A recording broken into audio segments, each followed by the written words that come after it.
اور اللہ تعالیٰ فرماتے سورہ طہ میں سورہ نمبر 20 آیت نمبر 11 اور 12 میں، جب موسیٰ علیہ السلام آنکھ کی طرف جاتے ہیں تو ایک آواز سنتے ہیں، اللہ تعالیٰ کہتے ہیں اے موسیٰ اپنے پیروں میں سے جوتیاں نکالو کیونکہ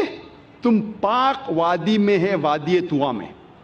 کیونکہ اللہ تعالیٰ حکم دیتے ہیں موسیٰ علیہ السلام کو۔ اس حکم کا ذکر ہے قرآن مجید میں سورہ طہ میں سورہ نمبر 20 آیت نمبر 11 اور 12 میں۔ اسی لیے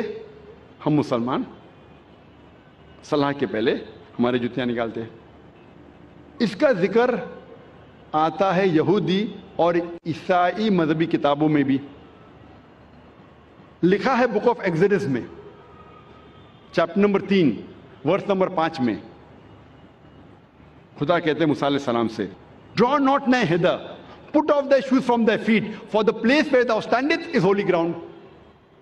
نزدیک مت آؤ، ٹھہر جاؤ، اپنے پیروں سے جوتیاں نکالو کیونکہ جس جگہ آپ کھڑے وہ پاک جگہ ہے، وادی طویٰ کی۔ اس کا ذکر دہرایا گیا ہے، یہ پیغام پھر سے دہرایا گیا ہے بک آف ایکٹس میں چیپٹر نمبر 7 ورس نمبر 33 میں، جہاں خدا کہتے ہیں موسیٰ علیہ السلام سے put off thy shoes from thy feet, for the place where thou standest is holy ground۔ آپ اپنے پیروں کی جوتیاں نکالو کیونکہ جس جگہ آپ کھڑے وہ پاک جگہ ہے۔ لیکن اسلام میں محمد صلی اللہ علیہ وسلم نے ہمیں اور ایک اجازت دی ہے اور کہا ہے، جس کا ذکر ہے ابو داؤد کی حدیث میں، صحیح حدیث ہے، کتاب الصلاح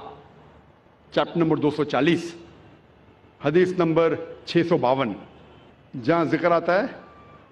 کہ محمد صلی اللہ علیہ وسلم نے کہا کہ جو یہودی کرتے ہیں اس کا الٹا کرو، do the opposite of what the Jews do۔ یہودی جوتے کے بنا نماز پڑھتے ہیں، مطلب اللہ کے رسول فرما رہے کہ آپ جوتیوں کے ساتھ بھی نماز پڑھو، یہودی